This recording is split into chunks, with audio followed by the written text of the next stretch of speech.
All right, folks, we're talking about the presidency today. We've talked about presidential roles.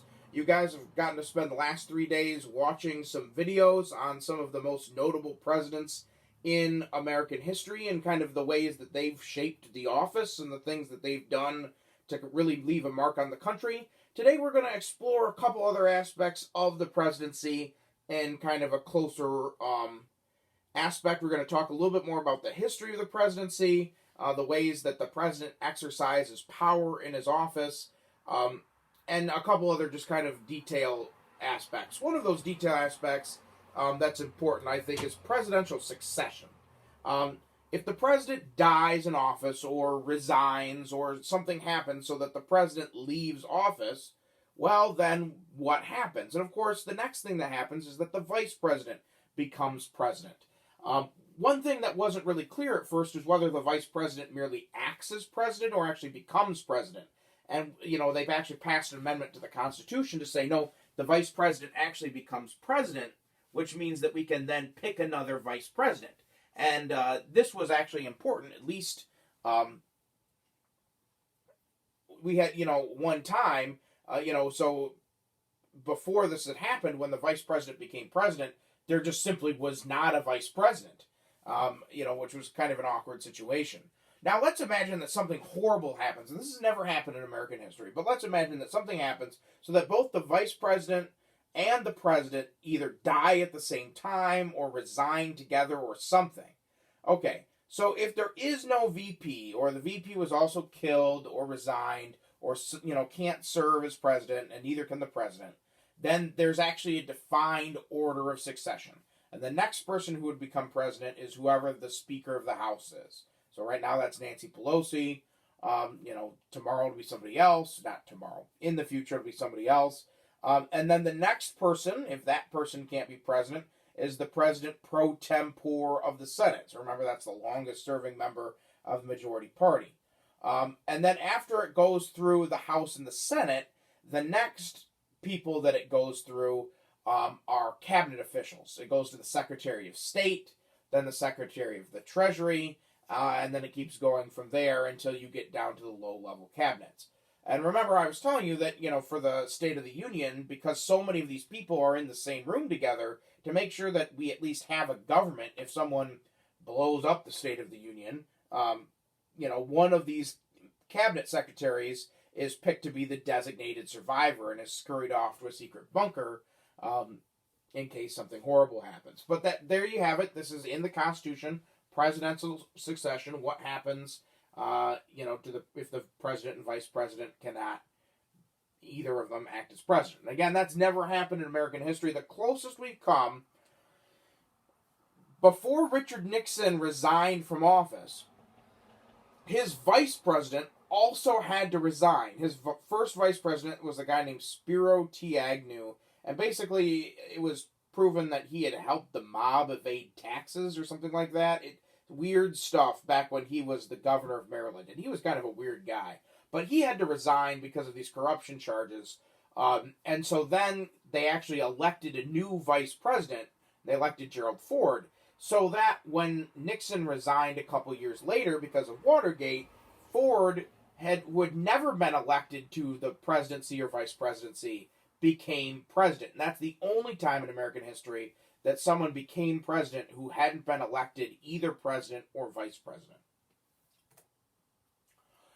Okay, electoral college, presidential elections.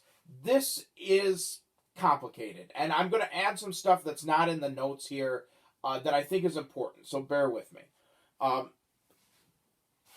When they were writing the Constitution, a variety of ways to elect the president were considered, including a direct, popular election of the president. But that was not actually very seriously considered.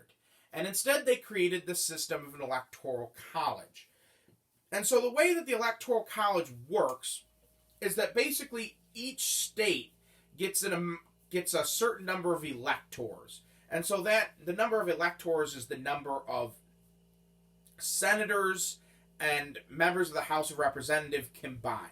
So if you think about it, the smallest state is still going to have 2 senators and would have at least 1 member of the House of Representatives, and so the smallest state would be allowed to have 3 electors, and then the largest states today, like California has like 54 electors. It's massive, um, but this was the system, and so you kind of got some credit for your population size. The larger of a state that you were, the more electors you had. It didn't matter how many people actually came out and voted in your state. And that's going to be important in a second, so keep that in mind. You get credit for your population regardless of who comes out to vote. The other reason that they went with this system is because, frankly, the Founding Fathers were kind of elitists. For the most part, the people who wrote our Constitution were people who were wealthy, were people who were property owners, were people who were the elite of American society.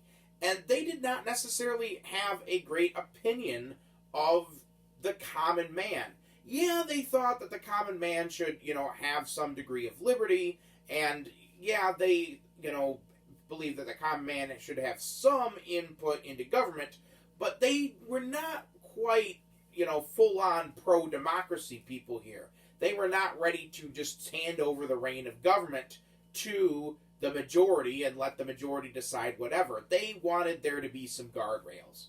And one of the ways that they wanted to erect some guardrails against kind of this, what they perceived as a crazy majority, was to kind of create a convoluted system for electing president.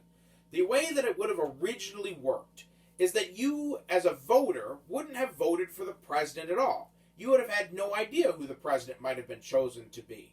The presidents could go out and say, hey, people who want to be presidents could go out and say, hey, I want to be president. But when you went to the voting booth, you would not vote for one of those people. Instead, you would vote for an elector. You would vote for someone to pick the president. And to this day, it is actually the Electoral College, this group of elected people who have one job, and that is to themselves vote for who the president is. And the idea was that you would basically vote for someone you trusted. You would find someone who is a leader in your community, someone who is a respected citizen, and say, yep, I really trust this person to go and pick us a great president, so let's elect them as an elector, and they'll go to Washington and talk it over with the other electors, and then they'll cast a vote, and then that person will be president. Although what's interesting is that the way they worked it out is that each elector got to cast 2 votes. The number 1 vote getter would be president. The number 2 vote getter would be vice president. This didn't really work. It pretty much broke down right away. As soon as we had a competitive election, that first competitive election in 1796 between Adams and Jefferson, first of all, the people who are running for elector start telling people who they're going to vote for. They come out and say, hey, if you want John Adams to be president, vote me as elector because I'm going to vote for Adams. And likewise, the people who were supporting Jefferson would come out and say, hey, if you want Jefferson to be president, vote for me as elector because I'm going to vote Jefferson. And so that is, how the system was set up. But right away, kind of this idea that people were going to come in with no preconceived notion was blown out of the water. And people really did start to have a way to influence the elections because they knew how the electors were going to vote. The other thing that was messed up about this system is that because each elector cast 2 votes, the way it ended up going is that second vote getter, that person was the person who kind of lost. And so you'd have the winner be president, and then the loser would be vice president. So just imagine in 2016, if Donald Trump had been elected president, and then Hillary Clinton had been his vice president, because she came in second. That would have been silly. Ridiculous.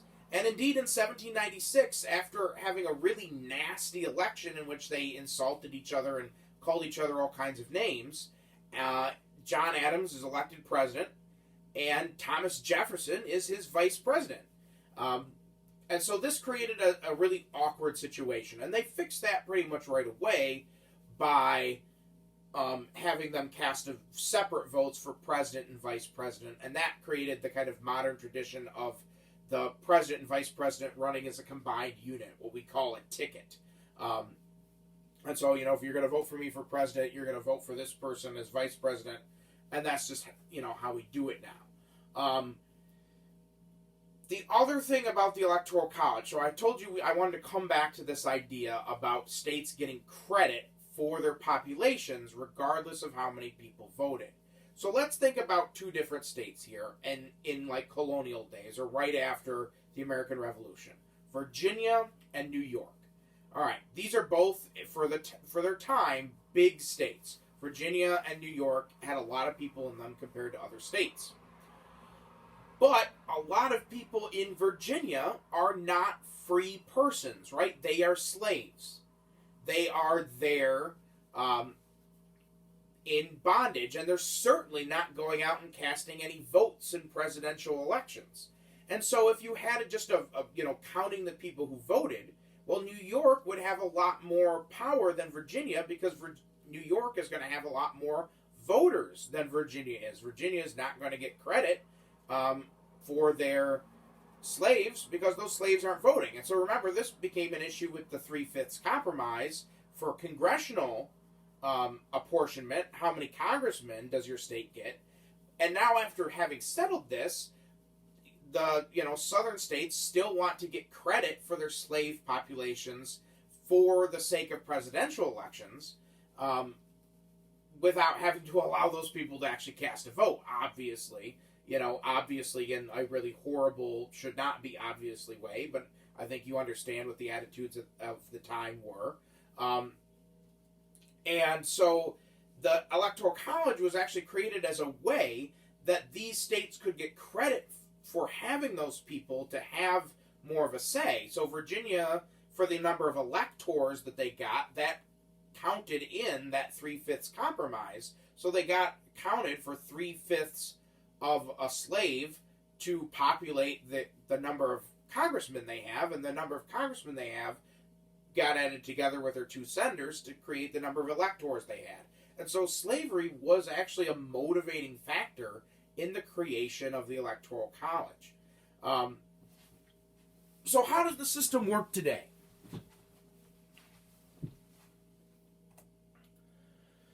We still have the Electoral College. And for most of the time, this wasn't really a big deal because elections in which the popular vote and the Electoral College vote went different ways were pretty rare. Before 2000, they had only ever happened once. And that was a particularly weird election in the 1870s where there's a whole lot of kind of dirty tricks going on.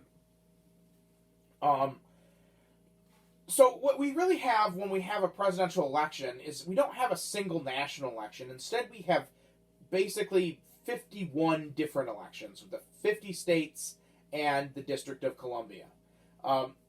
Most states do what we call winner-take-all, where there's a popular preference vote, so you get to go in as a voter today and vote for the person that you want to be president. And so it's looking pretty much assured that if you're going to vote in the 2020 presidential election, you'll either be able to vote for Donald Trump and say, yep, I want Trump for 4 more years, or you can vote for his Democratic challenger, Joe Biden, or you could vote for any other, probably half dozen third-party candidates who are going to run, but none of them are going to win. So it's pretty much just Trump and Biden. And if your candidate wins your state, even if they win your state by just 1 vote, let's imagine in Michigan that Biden wins Michigan and he gets 3,000,001 votes and Trump gets 3 million votes. So Biden wins by 1 vote. Well, Michigan has 17 Electoral College votes, I think. Might be less than that now. Might just be 16. I think it is 16. But those 16, guess what? They would all go to Biden. Every single one. They would not divvy them up proportionally.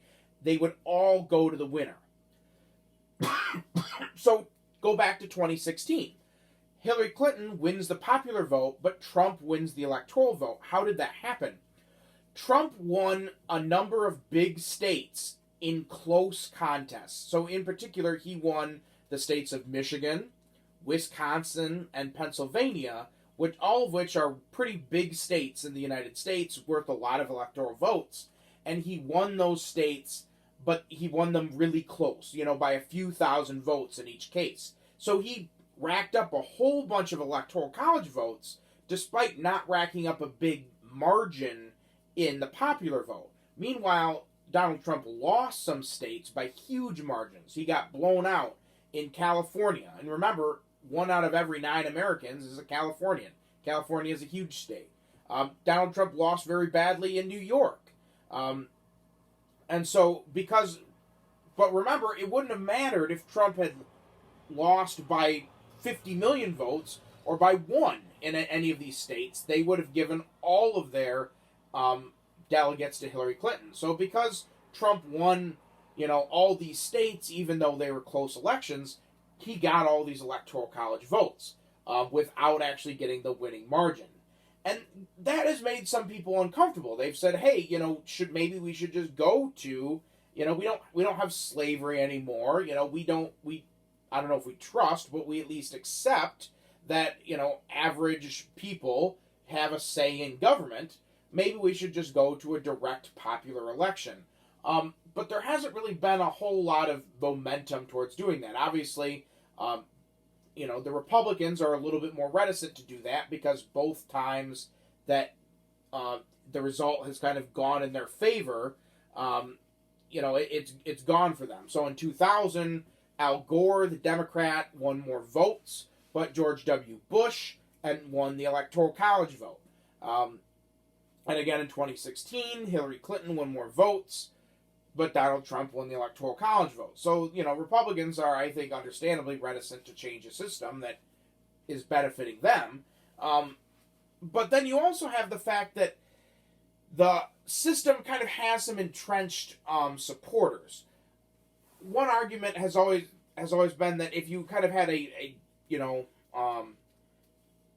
just national popularity vote, that people would just go to where the voters were. Right? They go to the big cities. They go to New York and talk in New York City. They go to California and LA, and they go to Texas and Florida. And, states like Iowa would get almost no attention because, who cares if you win Iowa by, a few 100,000 more votes. It's not going to make a big deal in the election. But with the Electoral College, Iowa, as a swing state, it could go either way, becomes very important. Iowa gets a fair amount of attention. Nevada, which is not a giant state either, I mean, it's big geographically, but it has a relatively small population, as a swing state gets a lot of attention. On the other hand, people have argued that this disenfranchises states as much as it enfranchises them.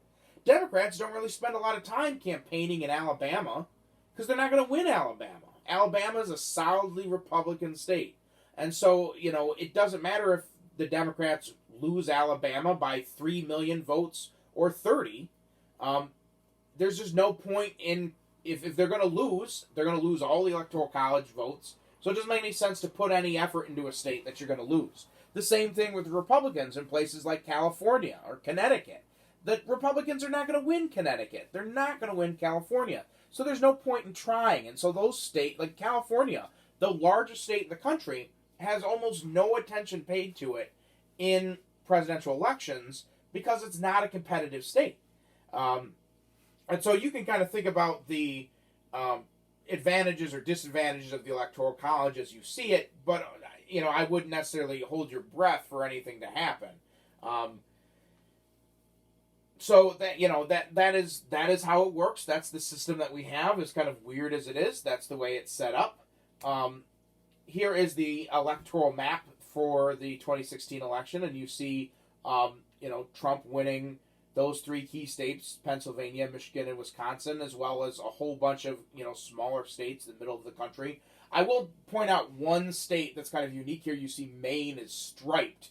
Maine is one of the few states that actually doesn't have a winner-take-all system. They divide their state into different congressional districts, and then they award one electoral college vote for each of those. And so that their system is a little bit different in that regard. And other states have kind of played with different systems, and there's at least a movement by some states that if enough states join in, that they will, regardless of how the vote goes in their state, that they'll commit their electoral college voters, their electoral college delegates, to voting for the winner of the popular vote. And so we could actually have a statewide movement towards having a nationwide popular election, but we'll see. This is the system that we've got for now, and I don't anticipate it necessarily changing a whole lot anytime soon. We're talking a little bit about the history of the presidency now, and I hope this kind of became clear as you watched the videos.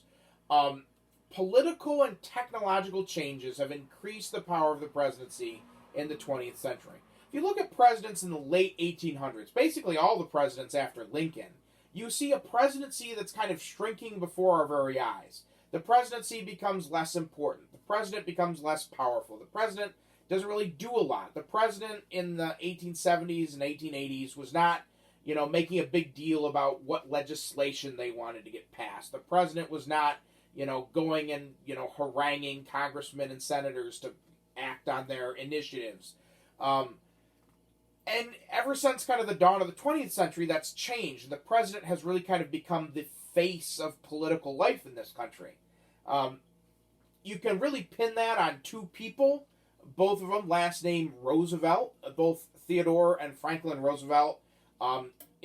Teddy Roosevelt is kind of the first modern president in the sense that from the moment that he takes office, it is about him. And he understands that he can use the presidency, not only the powers of the presidency, but the image of the presidency. He can take the presidency to the people and be a voice. And then because he knows that he's got the people behind him, he can then go back to Congress and say, look, I've got a lot of people who agree with me, and you better do what I want or they're going to vote your bums out of office. And so, that ability to kind of mobilize the population of the country in support of a cause is really an idea that Teddy Roosevelt kind of popularizes. Franklin Roosevelt's big change to the presidency was in expanding government massively, both during the New Deal, during the Great Depression, and then in World War II.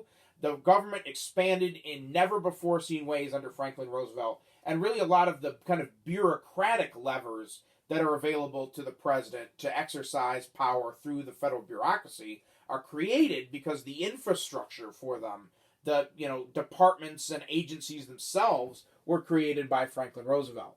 And so you see both of those things here are kind of listed. Radio and television, not around in Theodore Roosevelt's time, but as they became more popular, they allowed presidents to communicate their message directly to the American people. I don't know if in 1880, if most Americans could have drawn a sketch of the president or described what he looked like. Newspaper images were pretty rare those days. Did you have a photograph of the president or a painting? Maybe, but probably not. Certainly, most Americans wouldn't have known what the president sounded like because they wouldn't have heard his voice. Few Americans would have gone to hear a speech given by the president.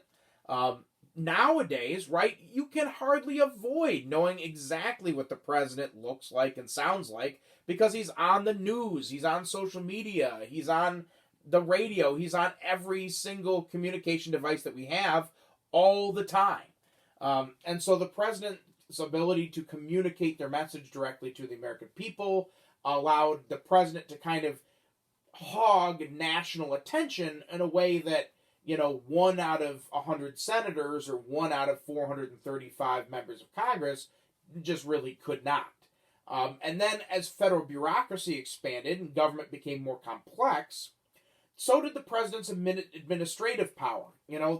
Again, we talked about this in the challenges to modern legislating.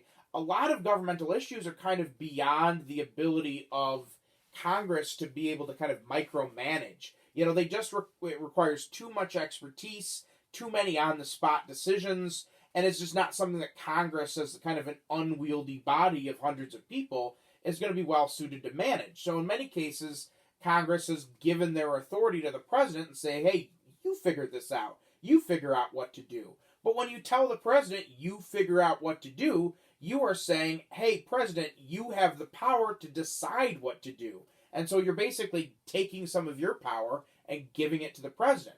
And finally, that last bullet, and again, something we talked about before, was that Congress has found it politically expedient. If you're dealing with an issue that you are, not necessarily qualified to make a judgment about, and you're afraid it's going to blow up in your face if you make the wrong decision, then why worry about making the wrong decision? Let the president make the decision there. If the president makes the right decision, you can say, well, yeah, we trusted the president to do that. And if the president makes the wrong decision, then you can blame the president. Say, well, we didn't say to do that. That was the president's call. But either way, you're putting the ball in the president's court, and so the president is going to have more discretionary authority because of this. Now we're going to talk about the different ways that the president can exercise power. So, first of all, obviously there's the signing and vetoing of bills, right? That's like the numero 1A way that the president can exercise power. And there's a few other kind of specific executive privileges that he has, like the power to pardon people or commute their sentences. But other than that kind of legislative power, the power to sign and veto, the president has a lot of authority through the decision of how to execute laws. And this is what we were just talking about. Congress often allows the president broad power to decide how laws enacted. So presidents can effectively neuter laws by enforcing them poorly. Think about, President Obama. Congress never said marijuana is okay. Congress has never made marijuana legal in this country. It is still illegal. Schedule 1 drug. But when Obama comes into office after a few years, he basically tells the Justice Department to say, hey, don't worry about pot anymore. I don't care. Just ignore it. You focus on other things. Focus on cocaine. Focus on domestic abuse. Focus on terrorism. Don't focus on marijuana. And so by just changing the priority of law enforcement and saying, hey, this is not a priority for us, President Obama basically changed what the law was. Trump was elected, with the idea that he wanted to repeal or get rid of Obamacare. But it turns out that there weren't the votes in Congress to just get rid of it. So, they tried, but they were not able to just fully repeal the law. So instead of doing that, Trump has just kind of let it die on the vine. He has not allocated a lot of money to make the aspects of the system work. He hasn't, put his best people in charge of managing the program. And so kind of by the Obamacare is kind of slowly, and different parts of it have broken down in different ways, but it's no longer as comprehensive as it was under President Obama because Trump has, again, kind of let it die on the vine. Presidents oftentimes have broad discretion in determining where to put money. So, Obama and Trump had different ideas about how the Department of Education should, put money, and, how much money they should put in. Trump and his Secretary of Education, Betsy DeVos, have been all about encouraging like private schools and charter schools and school competition. Whereas President Obama and his Education Secretary, Arne Duncan, spent a lot of money developing Common Core. They spent a lot of money encouraging states to basically try different things and see if they worked. And so they were different approaches. But again, it wasn't Congress. Congress just gave the Department of Education a pot of money, and the president worked with the Department of Education to decide how to use it. The president has a lot of foreign policy powers. The Constitution makes pretty clear that, with the exception of declaring war, the power to conduct foreign policy lies with the president. And that makes sense, right? We don't want our, allies or adversaries getting mixed messages. We don't want them to not know where the United States stands. That can be dangerous. And so it's important that our country speaks with one voice to the world. If it was Congress in charge of foreign relations, it would be speaking with 535 voices to the world. And that could be very confusing. different people could be saying different things and having different messages. With the president, you have that one person is really the person who is going to be in charge of foreign policy. So we know that the president can negotiate treaties, but he has to bring them to the Senate for approval. But he can also make executive agreements without congressional approval. The reason that they don't sometimes do this is because if you make an executive agreement, then the next president might not like it and can just remove it. So it's much more kind of easy to put into place and remove. But it is something that you can do that basically is kind of like a almost as powerful treaty. Treaties that are ratified by the Senate become law. Like, you have to follow a treaty. While the Senate does get the final say to ratify a treaty, only the president can negotiate treaties directly with foreign countries. And so the president has a lot of power because of this to basically be the face of American foreign policy. If the president wants to try to get peace in the Middle East, or he wants to try to put sanctions on a country he thinks is dangerous, for the most part, Congress is going to back him up on this because this has been seen as the kind of the president's prerogative in foreign policy. And likewise, and again, something we've talked about before, is the president's powers as commander-in-chief. The president has the ability to order the military around, to launch attacks, to move troops to different places or fleets to different places, and to take offensive military action, even without a declaration of war. And Congress has not declared war since World War II. The Korean War, the Vietnam War, none of these wars were ever declared wars. The Korean War was technically what's called a police action. It was something that was done by the United Nations that the United States just happened to lead. And the Vietnam War was never declared an actual war. We were never technically at war with North Vietnam, despite the fact that we dropped more bombs on it than, all of the bombs dropped in World War II combined, if you can believe that. Congress does, under the War Powers Act, have to be notified 90 days after an engagement has begun, and they have to pass a budget for the military, which does give them some power to kind of restrain anything crazy that the president's done. But again, it's hard to put a war back in the bottle 90 days after it started. The president, says we're going to send everything we've got against Iran, and Congress decides 90 days later that was a big mistake. You can't put Humpty Dumpty back together again at that point. We're in. And so the president's power to kind of control the military together with his foreign policy powers really gives the president broad discretion to set the foreign policy of the United States. All right, we will get to the bureaucracy next week, and that will be how we wrap up the executive branch. So expect probably the first couple of days next week we'll be talking about bureaucracy. Then we'll probably do another quiz, and then that will be done with the executive branch, and we'll be going on to the judicial branch and stuff dealing with that. So thank you very much. I hope you enjoyed this. Answer those questions, submit it in, and have a great weekend.